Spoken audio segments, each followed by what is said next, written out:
Have you ever thought about how a single document, we're not talking a novel, not even a poem, but a preface, could just completely turn an entire art form on its head?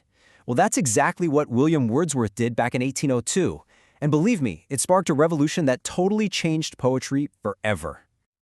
You know, at its heart, Wordsworth's whole revolution really started with this one simple question.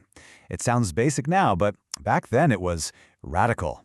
He actually dared to ask if poetry, this high and mighty art form, could belong to everyone, not just the super-educated folks in the city who had called the shots for centuries.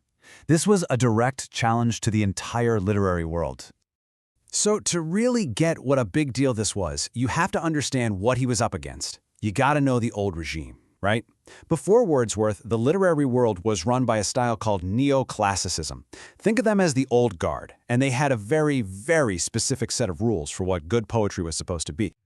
And wow, when you put them side by side like this, the battle lines are just crystal clear. Neoclassicism was all about intellect, reason, keeping your emotions in check. Their poets looked back to the classical masters like Plato and wrote about sophisticated city life. Wordsworth and the Romantics, they were about to flip that entire table over. They championed imagination, raw emotion, and the simple, rustic life of the countryside. And this was his weapon. In 1802, Wordsworth drops his preface to Lyrical Ballads. Now, this was not just some polite little introduction. Oh no, this was a manifesto. It was a declaration of war on all those old rules and a blueprint for a totally new kind of poetry.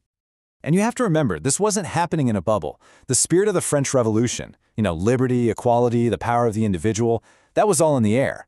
Wordsworth's preface totally captured that spirit. He was arguing for a more democratic, a more free approach to art itself, one that really mirrored the huge societal changes sweeping across Europe. So what was actually in this thing? What was so groundbreaking?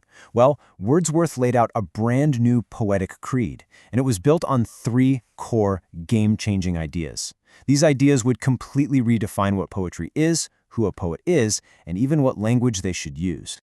Okay, first up, the definition of poetry itself. He said, forget about poetry being some intellectual puzzle of wit and reason. Wordsworth declared that all good poetry, all of it, is born from powerful, genuine feeling. The really revolutionary idea here is that poetry starts in the heart, not in the head. And back then, that alone was a radical idea, a huge departure from that neoclassical ideal of emotional restraint. It's a really beautiful phrase, isn't it? But it also sounds a little confusing, right? It feels like a contradiction. How can an overflow of powerful feelings happen in tranquility?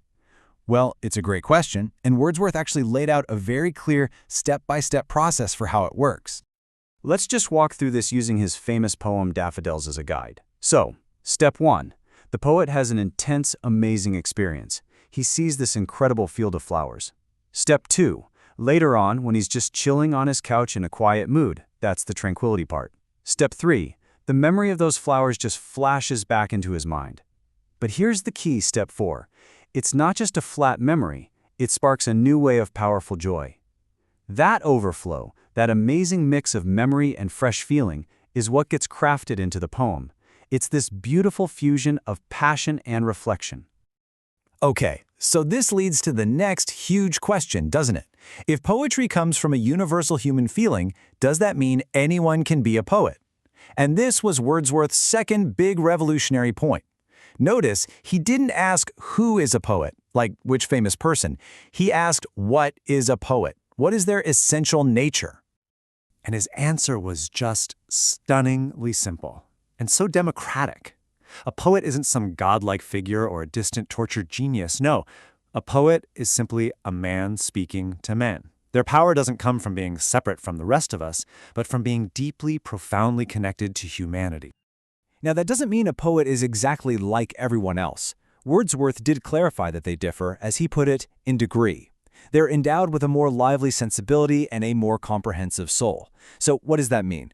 Basically, they aren't a different species of human. They're just a more finely tuned version. Someone who feels things more deeply, who sees things with more enthusiasm. And all of this brings us to his third revolution, language. Wordsworth went on the attack. He basically called the poetic diction of his time artificial, overly ornamental, and just designed for an educated elite. His solution? Poetry should be written in the language really used by men. simple, sincere, and drawn from humble and rustic life, where he believed emotions were more pure and genuine. But not everyone was convinced. Not even his closest friend and collaborator, Samuel Taylor Coleridge. I mean, he admired Wordsworth, of course, but he had some pretty serious questions about this whole real language theory. Coleridge basically hit him with this singer of a question. He pointed out that, hey, educated people in the city are also real men. Is their language somehow less valid?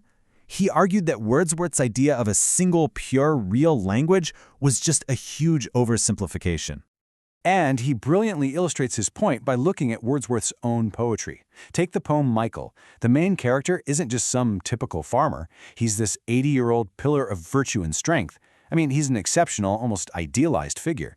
Coleridge was basically saying, look, man, even you aren't always practicing what you preach. Okay, so if his theories had some holes, and even his best friend was poking at them, why are we still talking about this preface more than 200 years later? Because its impact was absolutely seismic. It didn't just tweak the rules, it completely rewrote the entire rulebook for generations and generations of poets. When you really boil it all down, the legacy is just undeniable. Wordsworth's Manifesto redefined poetry as an emotional, personal experience. It democratized the art form, arguing that the feelings and the language of ordinary people were worthy subjects for art. He championed sincerity over fancy style, and in doing so, he basically laid the foundation for the entire Romantic movement that followed. And that brings us right back to that core idea. Wordsworth took poetry away from the ivory tower and gave it back to the human heart. So I'll leave you with this final thought. If he was right, if all poetry is really just the overflow of powerful feelings, what feeling in your life right now is powerful enough to become a poem?